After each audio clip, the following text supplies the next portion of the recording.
Sa voix a fait danser la planète, son regard a transpercé les cœurs, et ses pas ont défié les lois de la gravité. Michael Jackson n'était pas seulement le roi de la pop, il était une énigme vivante, un être à part. Mais derrière les projecteurs, les tournées mondiales et les cris de millions de fans, il y avait autre chose, quelque chose d'invisible, une force obscure qui rôdait, une organisation secrète, une main dans l'ombre. Pourquoi Michael Jackson avait-il si peur pour sa vie dans les derniers mois de son existence? Pourquoi parlait-il à ses proches d'un complot mondial? Et surtout, pourquoi aurait-il osé défier les Illuminati, ces entités tapies dans les coulisses du pouvoir mondial? Était-il en train de révéler trop de vérité? A-t-il été réduit au silence? Dans ce récit exclusif, en 3 grandes parties, nous allons plonger dans les recoins les plus sombres du show business, explorer les confidences cachées de Michael, les messages codés dans ses chansons, et reconstituer le puzzle glaçant d'une vérité que beaucoup refusent encore d'affronter. Installez-vous confortablement, mettez vos écouteurs, car ce que vous allez entendre pourrait bien changer à jamais votre vision de l'histoire. Et si vous êtes passionné par les mystères, les révélations interdites et les vérités occultées, abonnez-vous dès maintenant à la chaîne Essence des Mystères, activez la cloche et likez cette vidéo pour soutenir notre travail de lumière dans les ténèbres. Quand Michael Jackson foule pour la première fois une scène, il n'a que 6 ans. Pourtant, dès les premiers instants, quelque chose détonne. Il ne chante pas seulement avec sa voix, il chante avec son âme. Il ne danse pas uniquement avec ses pieds. Il canalise quelque chose d'indicible, comme si une énergie supérieure le traversait. Dans les coulisses, on murmure. Les producteurs blancs de Motown, pourtant habitués à travailler avec les plus grands, sont fascinés, troublés. Qui est cet enfant? Comment peut-il, à cet âge, émettre des sons avec une telle maturité, une telle précision émotionnelle? Certains le surnomment le petit messager, d'autres l'ange noir. Mais ce que le public ignore, c'est que dès l'âge de 9 ans, Michael entre dans un monde où le pouvoir est absolu, où l'innocence est un fardeau, et où les marionnettistes du spectacle observent, testent et choisissent. On pourrait croire que le succès est une récompense. Pour certains, il s'agit plutôt d'un contrat invisible. Un contrat où l'âme est la monnaie d'échange. Michael, malgré sa jeunesse, comprend vite qu'il n'est pas libre. Chaque geste, chaque mot, chaque costume est codifié, contrôlé. Et derrière les caméras, il assiste, il voit, il entend. Des discussions entre producteurs à voix basse, des chambres dont les portes se ferment et dont les rumeurs deviennent trop lourdes à porter. Des enfants stars qui disparaissent, qui sombrent, qui changent après certains événements. Michael est traumatisé, mais il est aussi curieux, intelligent, spirituellement éveillé. À 14 ans, il commence à poser des questions. Trop de questions. C'est là que commencent les regards méfiants, les silences pesants, les avertissements. Michael Jackson était obsédé par les chiffres et les symboles. Ce n'est pas un hasard. Il savait que le monde dans lequel il évoluait utilisait un langage occulte. Les Illuminati, ou disons plutôt les structures pyramidales du contrôle mondial, codent leurs intentions dans les nombres, les gestes, les images. Le chiffre 7, par exemple, revient partout dans la vie de Michael. Il est le 7e enfant de sa famille. Son album History est sorti le 7e jour du mois. Il signe souvent avec 7 lettres, Michael. Mais plus encore dans ses clips comme Remember the Time, Black or White, They Don't Care About Us, des messages subliminaux apparaissent, des figures géométriques liées à l'occultisme, des symboles ésotériques inversés ou retournés contre ceux qui les utilisent. Michael tentait de révéler, mais de manière subtile. Car il savait qu'une sentence l'attendait s'il allait trop loin. À partir des années 1990, Michael change.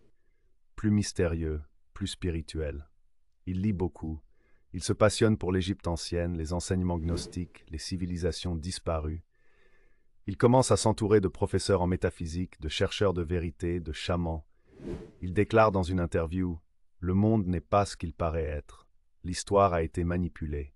L'humanité a été endormie. » C'est à cette période qu'il commence à écrire un album qui ne sortira jamais dans son intégralité, The Lost Children, un projet musical et spirituel censé réveiller les consciences endormies.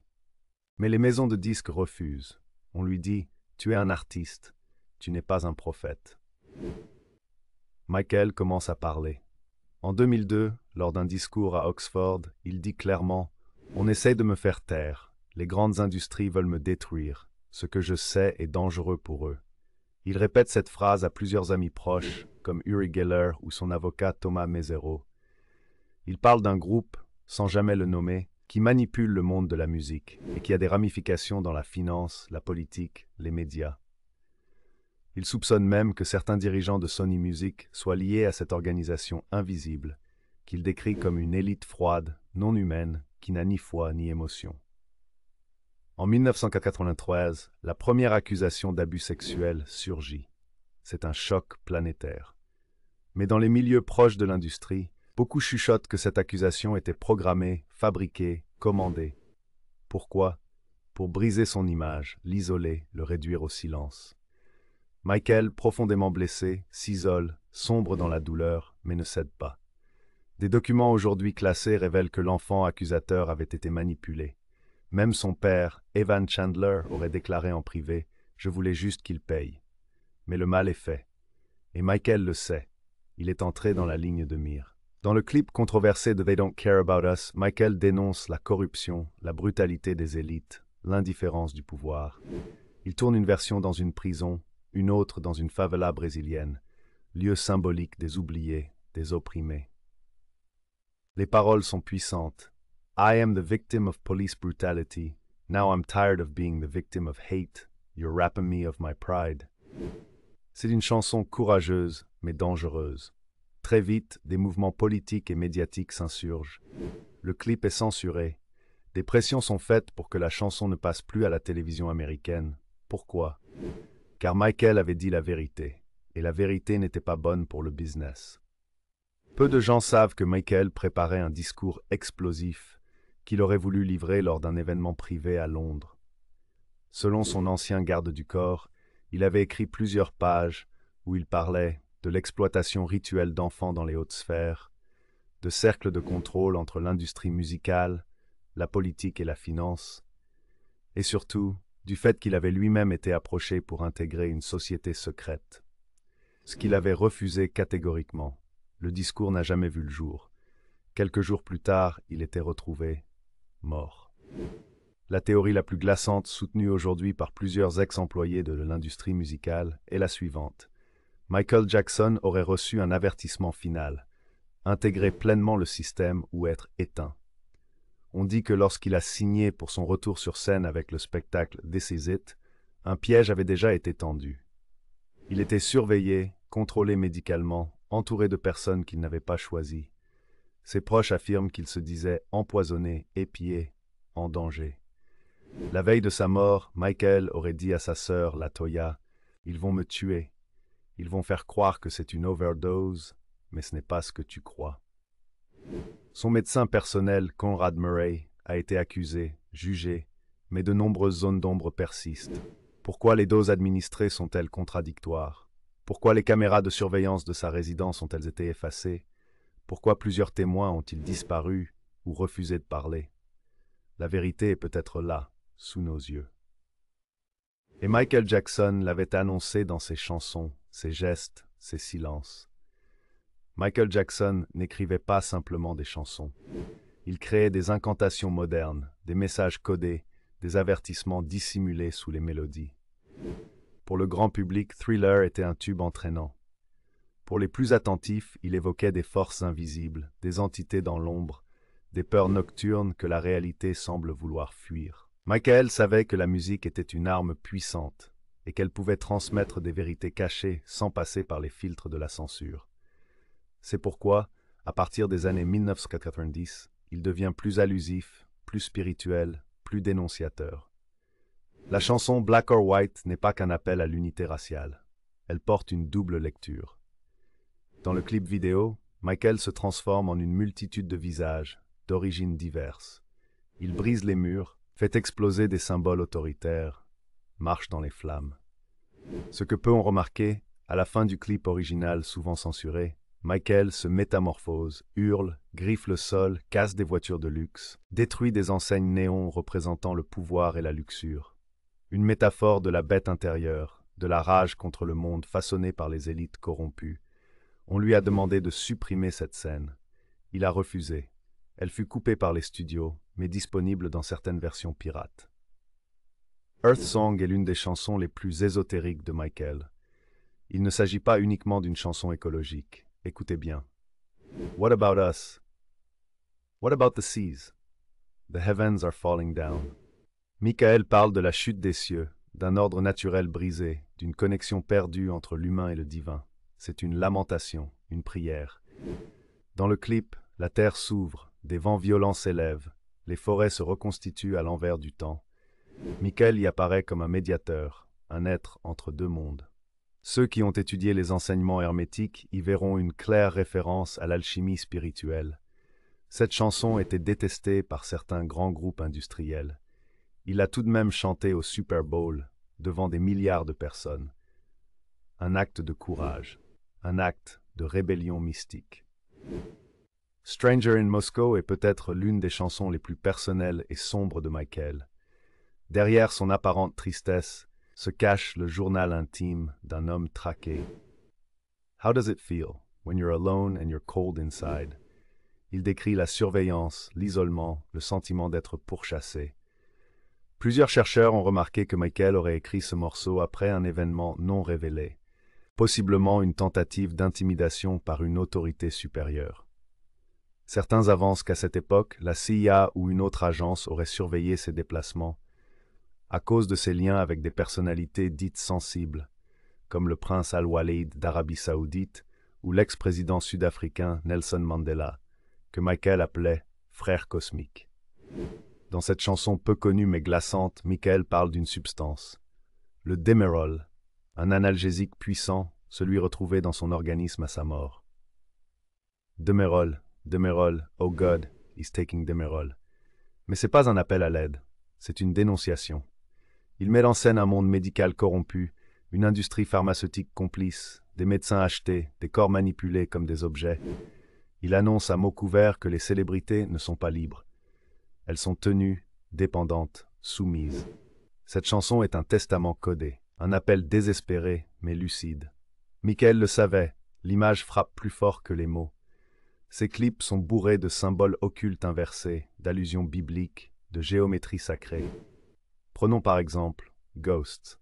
Michael joue un personnage surnaturel, isolé par une communauté qu'il craint. Il se transforme, défie la mort, rassemble les esprits. On y retrouve des figures spiraloïdes liées à l'ésotérisme, une réanimation des morts, allégorie d'un éveil des consciences. Des paroles comme « Who gave you the right to judge me ?» Ce clip de 39 minutes, coécrit avec Stephen King, fut peu diffusé, trop bizarre pour les chaînes musicales. Mais pour ceux qui savent lire entre les lignes, il s'agit d'un manifeste d'insoumission face au contrôle culturel et spirituel. L'album Dangerous est peut-être le plus codé de tous. Sa pochette représente un œil au sommet d'un arc de triomphe, symbole Illuminati. Des enfants masqués, des clés, des colonnes, des figures alchimiques. Michael voulait dire que le monde est une scène truquée, un théâtre d'illusions. Dans les chansons comme Jam, In the Closet, Who Is It ou Will You Be There, il s'interroge sur la trahison, le mensonge, le masque social. Ce que le public prenait pour du spectacle, Michael le voyait comme un rituel. Des chorégraphies précises, des séquences codées, des musiciens disposés selon une architecture sonore mystique. Un ex-membre de son équipe scénique affirma « Michael préparait chaque concert comme une cérémonie. Il croyait que certains sons pouvaient ouvrir les cœurs ou repousser les ténèbres. » Il avait même engagé un groupe d'experts en sonothérapie pour inclure des fréquences spécifiques dans ses chansons, notamment le 432 Hz, censé aligner l'âme avec l'univers. Malgré sa notoriété, beaucoup de ses projets spirituels ont été tués dans l'œuf. Son film Moonwalker 2, avec un message prophétique, n'a jamais vu le jour. Son album Resurrection, censé contenir des textes religieux universels, a été refusé par les maisons de disques. Son association caritative Heal the Kids, qui visait à révéler les abus institutionnels contre les enfants, a mystérieusement disparu. Et chaque fois qu'il allait trop loin, les médias relançaient une rumeur, une accusation, une moquerie. Michael n'a jamais dit qu'il était un élu. Mais dans plusieurs interviews, il se qualifie d'instrument de la musique céleste, d'âme en mission, de serviteur de l'amour. Il lisait le livre d'Enoch, étudiait le Zohar, s'intéressait aux textes gnostiques et aux enseignements d'Isis. Il croyait que le monde était prisonnier d'un voile et qu'il devait être levé par la vibration, le rythme, la lumière. La vérité finira toujours par danser, disait-il, même dans l'ombre. Lorsque Michael Jackson annonce en 2009 qu'il va remonter sur scène avec la tournée This Is It, c'est un séisme mondial. Le monde retient son souffle. Il a été longtemps absent, isolé, sali. On le croyait fini, brisé, diminué. Et voilà qu'il revient, plus déterminé que jamais. Mais en coulisses, la panique commence. Pas chez ses fans, pas chez les médias. Chez ceux qui pensaient l'avoir fait taire définitivement. Car ce retour n'était pas qu'un spectacle. Michael l'avait dit à ses proches, ce ne sera pas un simple concert, ce sera un message, un réveil, une révolution spirituelle mondiale. Il prévoyait d'insérer des séquences de vérité dans les concerts, des extraits vidéo, des révélations en direct. Il voulait parler au monde entier, depuis la scène, des manipulations globales, de l'enfance volée, du contrôle mental, des mensonges historiques. C'était la goutte de trop. Le roi allait parler, et les rois ne sont pas censés révéler les secrets du royaume. À cette époque, Michael est constamment épuisé, angoissé, méfiant. Il dort très peu, se plaint de caméras cachées, dit à ses enfants et à ses proches que des gens veulent le faire passer pour fou. Il note dans un carnet « Ils veulent ma musique, ils veulent mes idées, mais ils ne veulent plus de moi. » Son garde du corps, Matt Fides, affirme qu'il avait peur qu'on le fasse passer pour un junkie, alors qu'il luttait pour se détacher de toute dépendance. Un jour avant sa mort, Michael aurait affirmé à son équipe « Ils veulent que je meure comme Elvis, une icône, un cadavre, un produit éternel. » Le 25 juin 2009 à Los Angeles, Michael Jackson est déclaré mort d'une surdose de propofol administrée par son médecin personnel, Conrad Murray. Mais plusieurs faits troublants surgissent immédiatement. Pourquoi les caméras de sécurité de sa maison ont-elles été désactivées ce matin-là? Pourquoi n'y a-t-il pas eu d'appel au 911 immédiat alors que Michael ne respirait plus? Pourquoi son corps a-t-il été si longtemps conservé avant d'être autopsié? Et surtout, pourquoi son médecin, au lieu d'être traité comme un criminel, semble-t-il protégé par certaines sphères? Beaucoup de chercheurs indépendants parlent d'un rituel orchestré, d'un sacrifice médiatique, où la légende devait mourir pour empêcher l'homme de parler. Peu après sa mort, plusieurs membres de son entourage disparaissent des radars. D'autres refusent de s'exprimer. Ceux qui osent parler, comme sa sœur LaToya ou son frère Jermaine, affirment publiquement « Michael a été assassiné, ce n'était pas un accident ». LaToya va même plus loin. Il savait qu'ils allaient le tuer, il nous l'avait dit. Son avocat, Brian Oxman, déclare « Il y a des puissances qui ne voulaient pas que Michael revienne. Il gênait trop. » Mais très vite, ces témoignages sont noyés dans des documentaires de diversion, des enquêtes centrées uniquement sur sa santé mentale ou ses finances. Le public, hypnotisé par les images, oublie les questions essentielles. Le spectacle que Michael préparait devait être plus qu'un concert. Il y travaillait jour et nuit. Ses notes retrouvées après sa mort sont stupéfiantes. Il voulait projeter des séquences d'enfants esclaves dans des usines, dénonçant les multinationales complices. Il prévoyait un monologue final où il devait dire « Ce que vous croyez savoir n'est que la surface. Vous avez été trompé. Il est temps de reprendre votre pouvoir. » Il devait aussi interpréter une nouvelle chanson jamais dévoilée, intitulée « Demain, ils ne pourront plus nous contrôler ». Mais aucune de ces idées ne sera montrée au public. Le film posthume This Is It est réédité, dépolitisé, dépouillé de sa charge dénonciatrice. Il devient un hommage lisse, un monument funéraire, un cercueil musical doré. Michael Jackson ne voulait pas seulement chanter, il voulait alerter. À travers ses dernières chansons, ses clips inédits, ses discours avortés, il parlait d'un monde qui nous manipule, nous isole, nous conditionne. Il voulait dévoiler les abus des réseaux occultes, défendre les enfants sacrifiés dans les coulisses du pouvoir, dénoncer le contrôle des masses médias, de Big Pharma, de l'industrie du divertissement. Il croyait en l'unité spirituelle, en la fréquence de l'amour, en la lumière comme vérité universelle. Mais ce message-là ne passait pas. Il était trop conscient, trop éveillé, trop dangereux. Conrad Murray, son médecin personnel, a été condamné pour homicide involontaire. Mais le procès est étrange. Pourquoi ne parle-t-on jamais des pressures financières exercées sur Michael à ce moment précis? Pourquoi AEG Live, la société qui finançait la tournée, a-t-elle imposé un médecin personnel à Jackson? Pourquoi certaines figures haut placées dans les milieux du spectacle et de la finance n'ont-elles jamais été inquiétées? Beaucoup pensent que Murray n'a été qu'un instrument, une pièce jetable dans un plan plus vaste. Un plan où Michael devait mourir discrédité pour que ses révélations soient enterrées avec lui. Le cercueil de Michael lors de son hommage public était fermé. Aucune image de son corps. Aucune autopsie réellement publiée dans son intégralité. Aucune preuve concrète. Certains fans pensent qu'il n'est pas mort, mais qu'il a fui. Pour se cacher, pour se protéger. Des vidéos floues, des silhouettes dans l'ombre, des messages codés sont apparus sur Internet. Est-ce possible? Une mise en scène pour éviter un sort funeste? Une ruse pour survivre et laisser derrière lui un message posthume de libération? Même si cette théorie reste invérifiable, elle traduit un fait certain. Michael savait qu'il dérangeait trop de monde. Michael a toujours dit « Je ne suis pas un homme, je suis une idée. » Et les idées ne meurent jamais. Son message transcende les modes et les genres. Heal the World n'est pas une simple chanson, c'est un programme spirituel universel. Man in the Mirror est un appel à l'introspection planétaire. They Don't Care About Us est un manifeste contre l'oppression silencieuse.